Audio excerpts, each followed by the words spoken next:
I'm really glad and I'm really honored to be invited for this gathering by the International Campaign for Tibet, led by the chairman of the board, Ms. Bama, and the board members, and the executive director, Kai Muller, and his colleagues in the office. The International Campaign for Tibet is one of the biggest Tibet support group organization in the world. They have their headquarters in Washington, D.C., and branches here in Europe, several of them. And we have worked with them very closely, and they have played a very, very important role in promoting the cause of Tibet. I also am very honored to be at this function where you are honoring Mr. Adrian Zenz, whom I met last year in Geneva for the first time.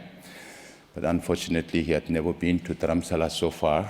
Now we'll work on Adrian to come to Dharamsala.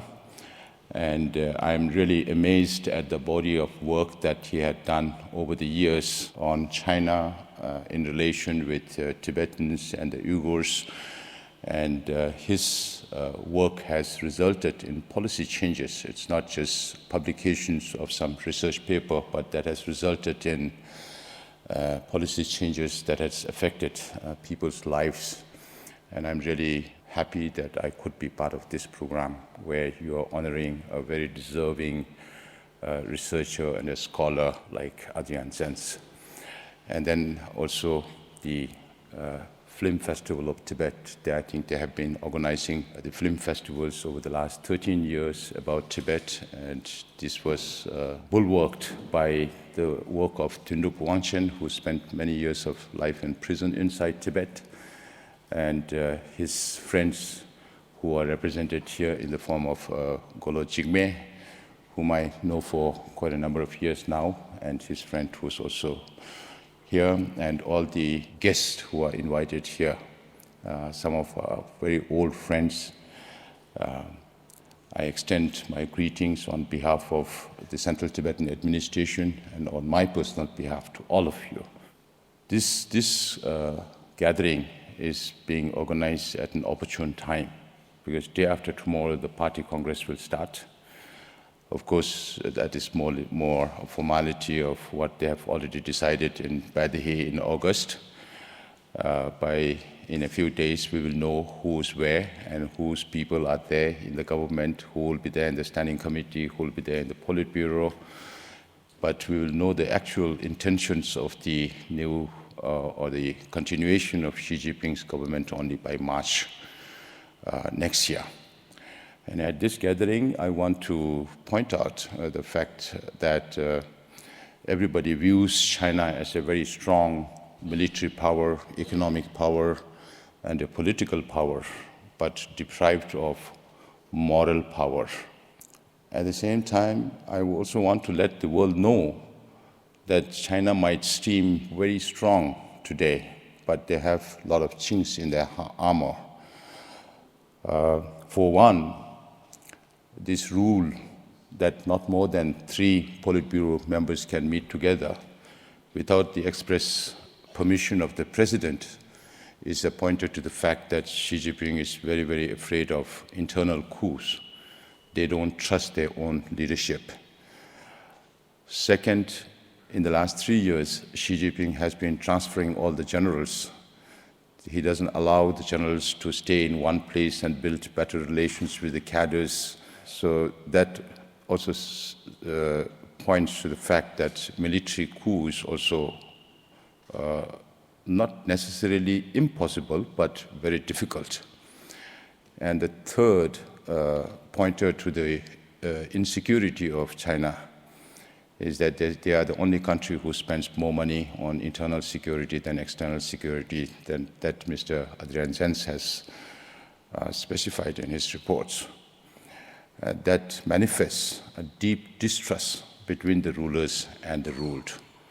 Besides that, China is facing a lot of economic problems, which might be the most important factor in bringing about change in China in the years to come. But the economic slowdown is not enough to bring the Communist Party down. There were pushbacks at Badahi on some of the policies that Xi Jinping has adopted, but it's not enough to stop him from a third term. So considering these situations, I think we also need to understand that China is not as strong as they are. Coming from India, we watch the belligerence of China on the Indian border, and all of us hear about China's thinking and activities on Taiwan, inside South China Sea. And I try to apply my mind as to why China is doing all that. And I could see no other reason or no other logic for what they're doing except from the fact that they are more worried about their own future, or the continuation or the existence of the Communist Party. That is why they keep these hotspots burning, and when it comes to a stage where the existence of the Communist Party is threatened, then they might attack one of these hotspots to create or to invoke nationalism in the Chinese people. Because if there is no government, if there is no communist government, there is no foreign trade, there is no international relations. So all these pointers add to the fact that China feels very, very insecure. So please bear that in mind. And I also tell the Europeans now, when I go around Europe, I appeal to them to have a transatlantic union of efforts to contain China. You should not think that it's the responsibility of only the United States to contain China. You need joint efforts of the transatlantic nations over and above the other democratic liberal order around the world. So we need concerted effort, because we created this monster of what is China today. We don't have to read too many books. If we read just Kissinger's book on China, you will know that whenever China is going down, it was the West who supported it. So it is the United States, it is the European Union, it is Japan, it is Taiwan. All of them had invested a lot of money, which made China what it is today. And then, of course, China is very good at stealing technology. They are good at duplicating anything which is beneficial to them. So that is a message that I want to leave an imprint on your mind, that China is not necessarily as strong as it seems today. And of course, the issue of Tibet is central to us in that sense. We share the same problem with our Uyghur friends, with our Mongol friends, now the new refugees from Hong Kong, and also our colleagues and friends from Taiwan. We will have to relook at our strategy, and most probably by next year we will try to develop a strategy with our friends from the other regions, because our opponent is the same. And I don't consider it as a competition between the Uyghurs or the Tibetans as to which issue is gaining more attention in the world, because we are facing the same opponent. So whatever Chinese government is doing to the Uyghur people, or to the Tibetans, or the Mongols or the Hong Kongers, the international community would have the sense that it's the same government who's doing the same things to all these people. Xi Jinping's policy of one China, one nation, one culture, one language is creating a lot of problems for all of us. And that too in preserving and promoting our national identities. This has also prompted, at one time we were afraid of, quite apprehensive about demographic aggression into Tibet, but that does not seem to be as alarming as we thought that would be, but in future we don't know what will happen. But they have now adopted this new policy to sinicize everything, whether it's Tibetan into Chinese, or Uyghur into Chinese, or Mongol into Chinese. I sometimes say that Chinese national flag is one national flag which does not have an official definition. But then some also claim that the 5 stars on Chinese national flag, the 1 big star and the 4 smaller stars, represent the Manchus, the Uyghurs, the Mongols, and the Tibetans. In Manchuria, now you hardly have any Manchu people who speak the Manchukuo language, so it's already time to remove 1 star from the Chinese national flag. And with the southern Mongolians, they are only 18% in their own country, and the rest are all Turks and Chinese. Maybe it's time to remove another star from the Chinese national flag. Now what about the Uyghurs and the Tibetans? It's just a matter of time if Xi Jinping continues to push on his agenda, and if he continues to push the same agenda during his 3rd term and the years to come, then it will be very, very consequential for all of us. And one of the most important and the urgent issue that concerns us inside Tibet is the colonial boarding schools. Tibetan children above the age of 6 are all put in boarding schools. It numbers to about 800,000 to 900,000 Tibetan students, which is more than 78% of the student population. So now you don't see schools in the rural villages. We're still trying to get numbers between 3 to 6 years of age as to how many of them are in the boarding schools. And just last month, I went to Japan, and before that, I tried to find out something about the consequences of those. And I was informed from Lhasa that young children now who come home for holidays can't speak Tibetan. Another 10, 15 years down the line, you can imagine, if all the Tibetan children are Sinicized, then what will happen to our people? So this is a matter of serious urgency, apart from the DNA collection, sample collection of Tibetans. If we consider 6.5 million as the Tibetan population inside Tibet, they have already collected DNA samples of more than 1 million Tibetans. And this is not for medical research, or this is not for the medical treatment of the Tibetans. This is mainly for social control and security measures.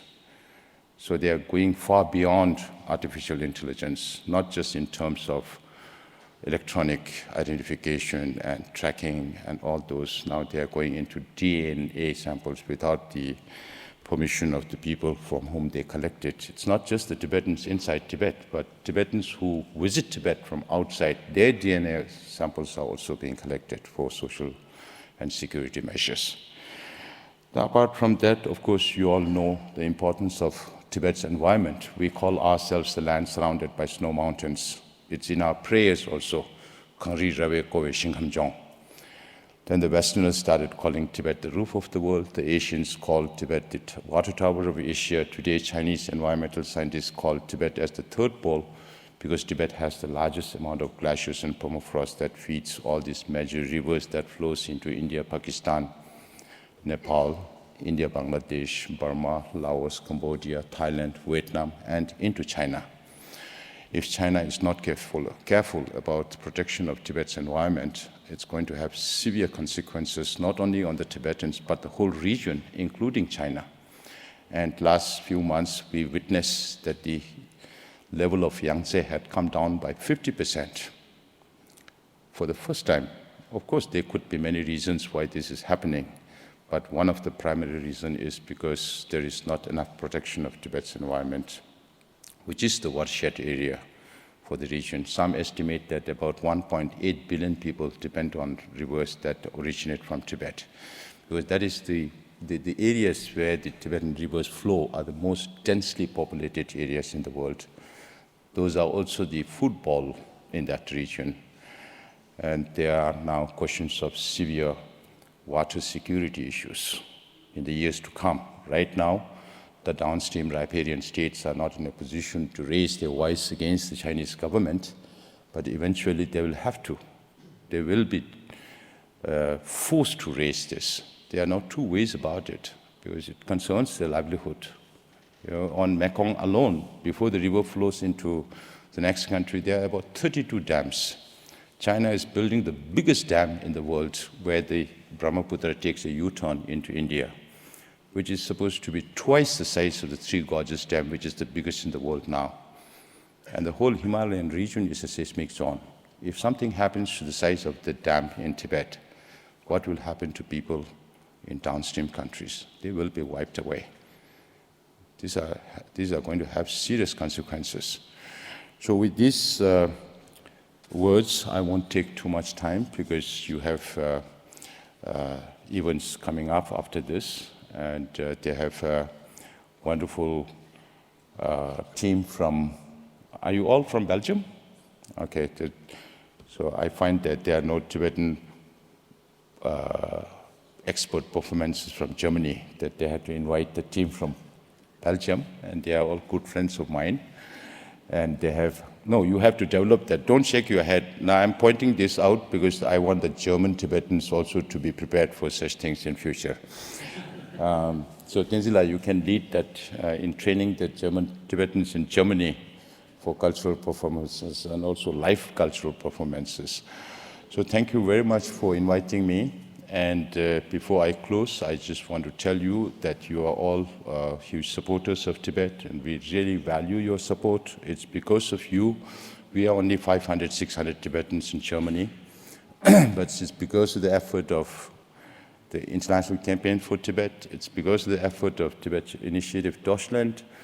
It's because of the efforts of all our friends in Germany who managed to keep the Sino-Tibet conflict alive in Germany, and we really value and appreciate all your support and your respect for His Holiness the Dalai Lama. And I want to close by saying that His Holiness is doing very well, except for his little knee problem.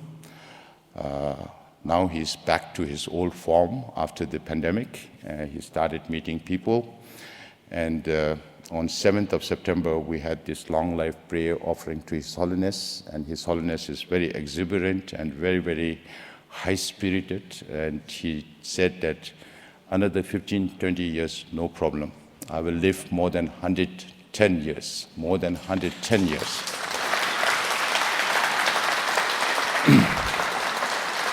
And as long as His Holiness lives, he is an inspiration for all of us. As long as the Tibetan spirit inside Tibet is strong, our movement cannot suffer. And we will strive hard. Now I represent the Tibetan people since His Holiness devolved his political responsibilities, and I want to make sure that His Holiness will continue to perform his religious duties, and as a Tibetan, of course, he will fulfill his Tibetan responsibilities. But we have to make sure that we work hard enough so that His Holiness can rest. And His Holiness also says jokingly that I will eat well, I will sleep well, and I will live long. Thank you so much.